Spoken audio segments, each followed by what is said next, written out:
Hai guys, welcome back to my channel, di Gerald Diovan, HR Vlogger.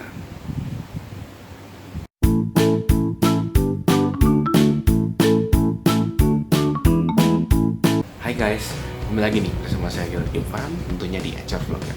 Let's learn, grow, and share together. Pada video kali ini, saya mau share sama kalian semua nih, masih tentang kepribadian manusia ya, yaitu introvert dan extrovert. Di video-video sebelumnya saya sudah cerita sama kalian apa sih pengertian introvert dan extrovert, bagaimana ciri-cirinya, dan juga bagaimana kedua kepribadian ini sebenarnya memiliki kelebihan yang sama gitu di dalam lingkungan kerja. Nah, yang pada video kali ini saya mau share sama kalian semua nih tentang 5 hal pendapat yang salah mengenai kepribadian introvert.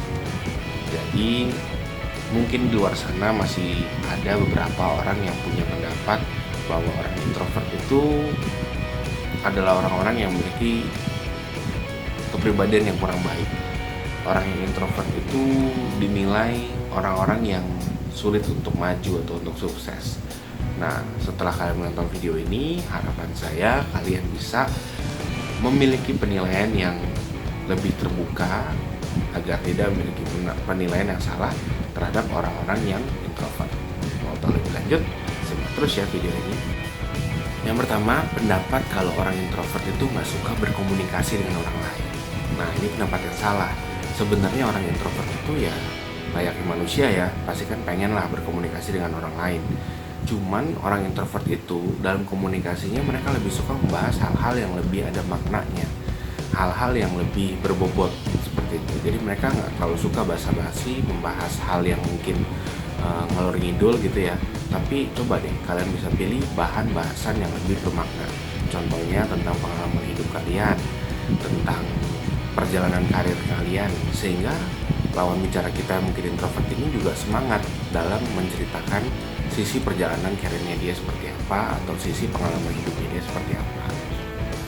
Yang kedua, pendapat kalau orang introvert itu nggak enak diajak curhat. Nah, ini salah juga. Orang introvert memiliki ciri khas orang yang lebih pendiam, dan dia itu lebih banyak mendengar daripada berbicara. Nah, jadi kalau kita lagi pengen curhat nih, lagi pengen didengerin sama seseorang, kita lebih akan enak atau nyaman cerita sama orang yang introvert, karena dia nggak buru-buru untuk motong dan berusaha untuk menyampaikan pandangannya dia. Beda sama orang yang extrovert, dikit-dikit udah dipotong, dia semangat untuk cerita. Nah, sedangkan kita kalau lagi mau curhat kan kita pengennya kita didengerin gitu loh ya, jadinya lebih enak kalau kita bisa cerita sama orang introvert. Dan orang introvert dia bisa lebih pandai dalam menjaga rahasia. Kalau orang extrovert itu jangan heran ya kalau kita cerita suatu hal yang sifatnya itu personal, tiba-tiba ada orang lain yang tahu tentang cerita kita. Ya, orang introvert memang lebih pandai dalam menjaga rahasia dibanding orang extrovert. Yang ketiga, pendapat kalau orang introvert tidak bisa menjadi leader yang baik. Siapa bilang? Bill Gates dan Mark Zuckerberg ternyata mereka adalah tipe orang yang introvert. Buktinya mereka bisa memimpin company-nya, organisasinya menjadi sukses sekarang. Karena kita mesti ingat bahwa orang introvert dia punya kemampuan analisa yang bagus, punya kemampuan intuisi yang bagus, memiliki kecermatan dalam menimbang segala sesuatu. Jadi plan-plan yang sudah disiapkan sama orang introvert itu sudah benar-benar matang, roadmap-nya seperti apa. Dan hal itu pula yang membawa orang-orang introvert ini bisa menjadi leader yang baik. Yang keempat, orang introvert itu dinilai punya teamwork yang kurang bagus. Kita mesti lihat bahwa di dalam teamwork itu dibutuhkan kerjasama dari masing-masing individu dalam menyelesaikan tugas tanggung jawabnya. Nah, orang introvert ini itu adalah orang-orang yang benar-benar punya komitmen yang kuat terhadap penyelesaian atas setiap task yang diberikan sama dia. Jadi kalau orang introvert, ibarat kata kita sudah jelasin tugasnya apa, kita kasih deadline-nya kapan, tugas itu pasti akan selesai. Karena mereka menjaga komitmen dengan benar, menganalisa dan melakukan tugas yang mereka lakukan itu dengan semaksimal mungkin. Nah, kalau orang extrovert, terkadang itu memang pada saat kita ajak diskusi terlihat paham, terlihat sudah menguasai, tapi belum tentu hasilnya bisa semaksimal dan sebaik dari orang-orang introvert yang kemampuan analisanya lebih baik dan komitmennya itu lebih kuat. Yang kelima, orang introvert itu dinilai pasif.